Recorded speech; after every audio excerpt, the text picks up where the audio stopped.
2024 లేదా 25లో డిగ్రీ లేదా బీటెక్ చదివారా? సాఫ్ట్‌వేర్ జాబ్ కోసం ఎదురు చూస్తున్నారా? అయితే కోడ్ జ్ఞాన్ 100 డేస్ కోర్సులో చేరండి, జాబ్ సాధించండి. Welcome to Suman TV. Uppalapati Yashwant Reddy రెండు తెలుగు రాష్ట్రాల్లో గడిచిన 2 రోజులుగా 48 గంటలుగా మారుమోగిపోతున్నటువంటి పేరు. ప్రొద్దుటూరులో జరిగినటువంటి తల్లి హత్య కేసుకు సంబంధించి తల్లిని సాక్షాత్తు తన స్వహస్తాలతో మర్డర్ చేసిన ప్రబుద్ధుడు యశ్వంత్ రెడ్డి 2 రోజులుగా హాట్ కేక్ న్యూస్గా మన 2 తెలుగు రాష్ట్రాల్లో కూడా చర్చించుకుంటున్నాం. వైల్డ్ యానిమల్ అంటాం చూసారా, అంటే పులి అయినా సరే సింహం అయినా సరే తన సొంత పిల్లల్ని ఎప్పుడు కూడా చంపుకోదు, పిల్లల చేతిలో కూడా ఎప్పుడు చనిపోదు. కానీ అత్యంత పాశవికంగా, అత్యంత దయనీయంగా, అత్యంత క్రూరంగా ఉప్పలపాటి యశ్వంత్ రెడ్డి అని ఈ ప్రబుద్ధుడు తన తల్లిని తన స్వహస్తాలతో చంపేసి ఏమీ తెలియని, ఏమీ ఎరిగినట్టుగా అమాయకత్వమైనటువంటి ఫేస్ పెట్టి ఈరోజు పోలీస్ స్టేషన్లో ఊచలు లెక్క పెడుతున్నాడు. నిన్న ఆదివారం ఉదయం 10 గంటల సమయంలో హైదరాబాద్ నుంచి వెళ్ళి తన తల్లికి డబ్బులు అడిగిన తర్వాత ఆ తల్లి వ్యతిరేకించినట్టుగా తెలుస్తోంది. తండ్రి ఇతను ఉప్పలపాటి భాస్కర్, ఇతన్ని తన పక్క రూమ్లో బంధించేశాడు. తన తల్లి దగ్గరికి వెళ్ళాడు, కాస్త మాట వాగ్వివాదం జరిగింది. తల్లిని అక్కడే కిచెన్ రూమ్లో ఉన్నటువంటి ఆ చాకని తీసుకొని ఒక్కొక్క వేడితోటి ఆ తల్లి యొక్క మెడని కట్ చేశాడు.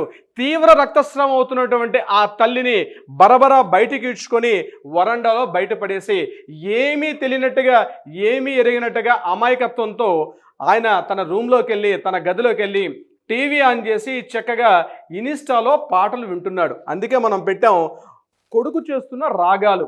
ఆయన రాగాలు ఏంటంటే ఆ రూమ్లోకి వెళ్ళిపోయి చక్కగా తను ఏమీ ఎరుగనట్టుగా ఆ పాటలు వింటూ కూర్చున్నాడు. ఆ రక్తస్రావం బయటకు వెళ్తున్నటువంటి ఆ రక్తస్రావాన్ని చూసినటువంటి ఇరుగు పొరుగు వాళ్ళు ఇమీడియట్గా పోలీస్ స్టేషన్కి ఫోన్ చేయడం, పోలీసులు రావడం, ఆ పక్క గదిలో బంధించినటువంటి ఆ తండ్రిని ఆ రూమ్ నుంచి వెలుపులు తీసుకొచ్చారు.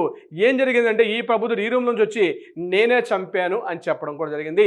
ఈలోగా లక్ష్మీదేవి, అంటే సాక్షాత్తు ఈ ఉప్పలపాటి యశ్వంత్ రెడ్డి యొక్క సాక్షాత్తు కన్న తల్లి అయినటువంటి లక్ష్మీదేవి రక్తపు మడుగులో కొట్టుమిట్టాడుకున్నటువంటి శవం కనిపించింది. అయితే ఆ తల్లిని తన స్వహస్తాలతో చంపానని, అమౌంట్ అడిగితే ఇవ్వలేదు అని ఒకే ఒక కారణంతో ఆమెను చంపానని చెప్పాడు. తర్వాత పోలీసులు అతను అరెస్ట్ చేసి అతన్ని పోలీస్ స్టేషన్ తీసుకెళ్తున్నప్పుడు అక్కడ మనకు దొరికిన విజువల్స్ ఈ రకంగా ఉన్నాయి. ఆ అబ్బాయిని చూడండి, ఉప్పలపాటి యశ్వంత్ రెడ్డి యొక్క ముఖ కవలికల్ని కాసేపు మనం అబ్జర్వ్ చేసి చూడండి. ఆ వ్యక్తి ఒక క్రూయల్టీ, అంటే ఒక మనిషిగా ఉన్నటువంటి ఒక క్రూయల్టీ ఉన్నటువంటి ఆ ముఖ కవలికలు ఆ ఫేస్లు కనిపిస్తున్నాయి. ఇదే ఫోటోని ఎప్పుడో చిన్నప్పుడు తీసుకురండి, బహుశా 14 years 15 years అంటే 10th క్లాస్ టైంలో తీసినటువంటి ఇమేజ్ అయి ఉండొచ్చు.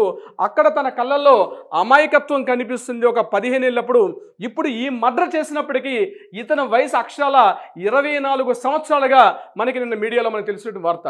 అంటే ఈ 15 ఏళ్ళ నుంచి 24 సంవత్సరాలు అంటే 9 ఏళ్ల వయసులో ముందుగా ఉన్నటువంటి అమాయకత్వంగా ఉన్నటువంటి ఉప్పలపాటి యశ్వంత్ రెడ్డి ఈరోజు మనకి అతను పూర్తిగా ఒక సైకిక్గా మారినటువంటి, పూర్తిగా ఒక క్రూరముఖంగా మారినటువంటి ఒక వ్యక్తి ఈరోజు యశ్వంత్ రెడ్డి తన తల్లిని, తన కన్న తల్లిని స్వహస్తాలతో చంపేసినటువంటి దారుణ దుర్ఘటనకి ఒడిగట్టినటువంటి ఒక మనిషి రూపంలో ఉంటే ఒక పశువు అంటే కూడా బహుశా పశువులు కూడా హర్షించవేమో, అంతకన్నా వేరే పదం తెలుగులో ఏదంటే ఆ పదాన్ని ఈ వ్యక్తికి మనం ఆపాదించవచ్చు. సభ్య సమాజంలో ఇటువంటి సంఘటనలు ఎవ్వరు కూడా హర్షించరు. ఇటువంటి జరగకూడదనే మనం అనుకుందాం, జరగకూడదు కూడా. కోర్టులు, న్యాయస్థానాలు వీటి మీద చర్చలు, ఎంక్వైరీస్, ఇంట్రాగేషన్స్ అన్నీ కూడా జరుగుతాయి. కానీ ఒక మనిషి కన్న తల్లిని, అంటే నవమాసాలు మోసి తన కని పెంచినటువంటి తల్లిని కనీసం కాసేపు ఆ చంపేటప్పుడు ఆ కత్తి తీసుకొని ఆ తల్లి మెడ మీద ఒక ఘాటు పెట్టి అది లోతుగా గుచ్చుకునే సమయంలో అయ్యో నా తల్లి అనేటువంటి ఒక ప్రవృత్తి ఏదైతే ఉందో ఆ మానవీయ కోణం కూడా మర్చిపోయి అలా ప్రవర్తించిన తీరు ఈరోజు సభ్య సమాజం యావత్ మనిషి అన్న ప్రతివాడు కూడా సిగ్గుతో ఇటువంటి వ్యక్తులు మన మధ్య ఉన్నారా అని సిగ్గుతో భయపడాల్సిన పరిస్థితి వచ్చింది. దీనికి కారణం ఏమిటి అని ఎంక్వైరీ చేస్తే విషయం వెలుగులోకి వస్తే అతను పబ్జీ అనేటువంటి ఒక గేమ్కి ఎడిక్ట్ అయినట్టుగా తెలుస్తోంది. పబ్జీ అనే గేమ్కి అడిక్ట్ అయ్యి రీసెంట్గా మనం ఒక 2 నెలల క్రితం ఇదే కూకట్పల్లిలో, హైదరాబాద్ దగ్గర ఉన్న కూకట్పల్లిలో కూడా ఒక 6th క్లాస్ అవుతున్న బాలుడు కూడా ఇటువంటి ఒక అకృత్యానికి పాల్పడినట్టుగా తెలుస్తోంది.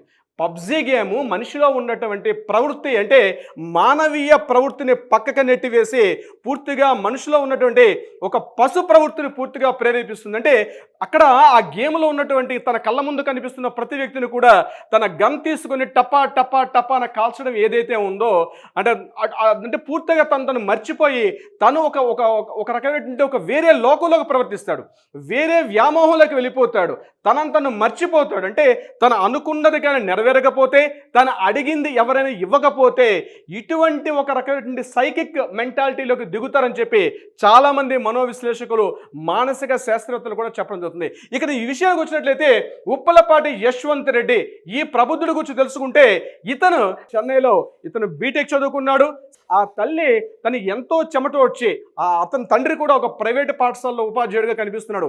ఈ తల్లి మాత్రం అక్కడ ఈశ్వర్రెడ్డి నగర్లో ఉన్నటువంటి ఒక ప్రభుత్వ పాఠశాలలో టీచర్గా పనిచేస్తుంది. ఆ తల్లి తన చెమట వచ్చి రాత్రి అనగా పగలు ఒకే ఒక కొడుకు తన కోసం ఎంత దాచుకున్న డబ్బులతో నా కొడుకు ప్రవృద్ధిలోకి వస్తాడు, నా కొడుకు అభివృద్ధిలోకి వస్తాడు అని కాంక్షించినటువంటి ఆ తల్లికి ఈరోజు కేవలం ఏదో కన్నీరు మిగిల్చడం కాకుండా ఆ తల్లినే భూమి మీద లేకుండా చేశాడు ఈ ఉప్పలపాటి యశ్వంత్ రెడ్డి. పేరు చూస్తే యశ్వంత్ రెడ్డి, కానీ వాడు చేసింది అత్యంత దయనీయమైనటువంటి ఒక అకృత్యానికి పాల్పడ్డాడు. అంటే ఒక 9 సంవత్సరాల వ్యవధిలో 15, 14 అంటే వయసులో ఉన్నటువంటి వ్యక్తి ఉన్నటువంటి ఇమేజ్ ఎలా ఉంది, ఈరోజు 24 సంవత్సరాల కాస్త యువకుడిగా ఉన్నటువంటి పోలీసులు అతను అరెస్ట్ చేసుకొని తీసుకెళ్తున్నప్పుడు తన కళ్ళల్లో కానీ తన బాడీ లాంగ్వేజ్లో కూడా ఎక్కడా కనీసం పశ్చాత్తాప ధోరణి కూడా కనిపించలేదని చూసినటువంటి మీడియా మిత్రులు కూడా చెప్పడం జరుగుతుంది. సో డియర్ ఫ్రెండ్స్, విషయం ఏంటంటే ఇక్కడ కొడుకు ఆ తల్లి రక్తపు మడుగులో చనిపోతుంటే అతడి యొక్క మానసిక ప్రవృత్తి ఏ స్థాయిలో ఉంది, ఏ స్థాయిలో అతను